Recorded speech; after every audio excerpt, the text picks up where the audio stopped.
My name is Seiju Islam. How old are you? I became 36 years old this year. Tell us a little bit about your background.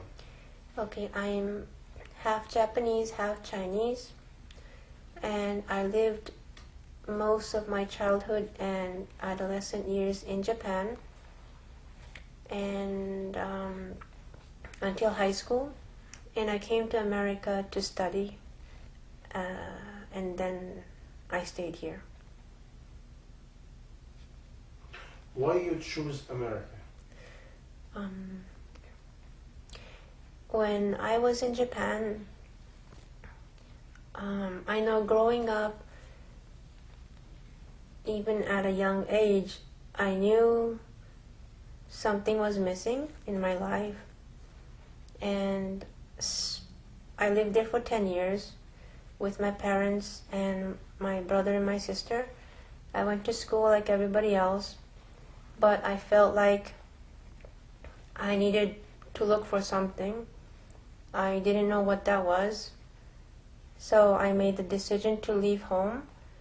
And after I finished high school, I left for Europe. And I traveled for about 6 months. I hitchhiked and took the train. I was just wandering around looking for something, not knowing what it was. And during my travel, I met a lot of people. And I realized that I was very naive, very immature compared to many of the young people that I met in Europe. I met a lot of travelers, and I realized everybody had very strong opinions about something. They had beliefs, whatever it was, and they were able to speak about what their belief was. And I realized that I had really nothing to say, and I realized that I was very empty. I had really nothing. So I was looking for something, what could be my belief, and what I could stand for. So that made me decide to come to America to study, because entering college in America is not too hard, and you could study different subjects quite freely compared to Japan. So that's why I chose to come to America. That was 1990. Meaning, how old are you at this time? I was 20. I was 19 in Europe. When I came to America, I was 20. Meaning what? In which ages he left Japan? 19. 19.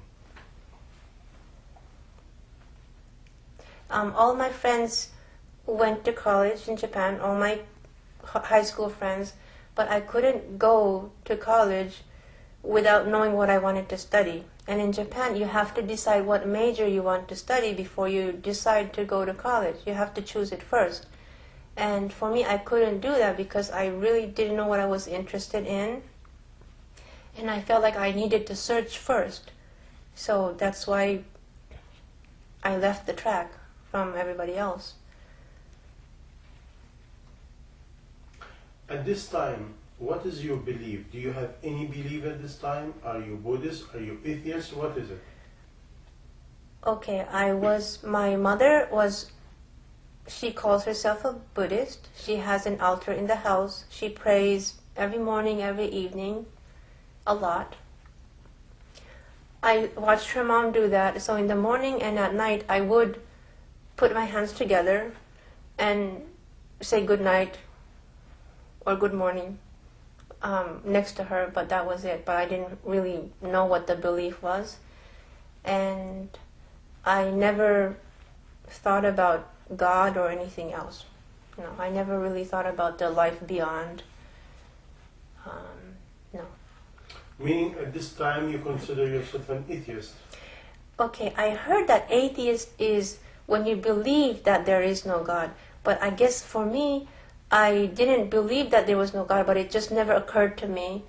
I never thought about it, but I didn't deny, I didn't know. Meaning you can consider yourself at this time ignorant? Yes, yes, absolutely ignorant. Okay, you came to America. After you came to America, tell us a little bit about your journey in America. Okay, I went to college 4 years in Connecticut, State University of Connecticut. No, Southern Connecticut State University. And I studied different subjects. I took a liberal arts major, which means you can take different classes and get a major. So I didn't really have anything specific that I was interested in, but I touched different subjects. I studied a little bit of philosophy, sociology, anthropology, and some religious courses. I was interested to see what was out there and what knowledge I could get. And I remember my senior year in college, I wrote a letter to my parents that I'm about to graduate. And I wrote to them that I learned a lot in college, but what I realized, what my final conclusion was, that despite all the knowledge that is out there, that we as human beings really don't know anything. We have very little facts.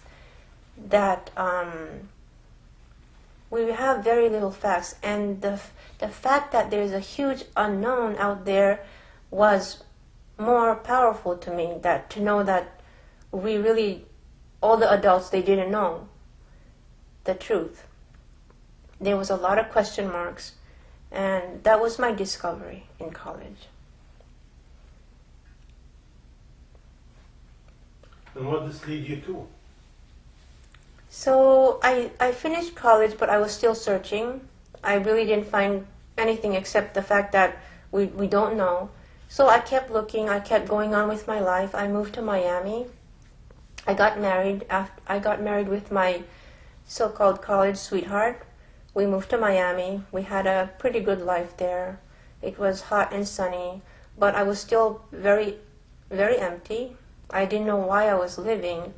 And even though we could have like fun moments, it was superficial, and deep down I knew that I didn't have it. I wasn't fulfilled. There was an emptiness in me, but I always somehow I had the feeling that I was going to find whatever that was missing. I felt like I'm going to take my time, but I'm going to keep moving forward until I find whatever that was. And I was comfortable. For some reason I was comfortable that I was going to reach that. I don't know, I didn't know at the time what that was, but something that would make sense of everything to me. Because at the time, life didn't make sense to me. And marriage, I thought it was going to be a security for me, but it was not. It was a very insecure marriage for me. As I believe for most people, they have an insecure marriage because it's not based on what it should be. And then we moved back to New York. We moved to Connecticut, we moved to New York. I did move a lot, and I had different jobs. And yes. And one day, I landed. I always wanted to be a social worker. I don't know why, but I wanted to help people because I felt like I was a very fortunate person. I had a good family. I had no financial problems. I had no physical problems. I considered myself very lucky. I was thankful for that. And I knew that there were a lot of unfortunate people in the world, in society. So I wanted to know these people and to somehow know if I could help them. And that's how I landed a social worker job in New York. And there I saw humanity with such darkness I never thought that I would know. Like what? Okay. People were very, very lonely people, and they were very broken people. And but also the other thing I found out was that even though they were broken and dark, they were somehow believers of God, some of them. And that shocked me, because I was thinking, how can you be in such destitution? You have no family, nobody cares about you, and you still believe and thank God, and how could that be? That made me wonder, and that made me wonder.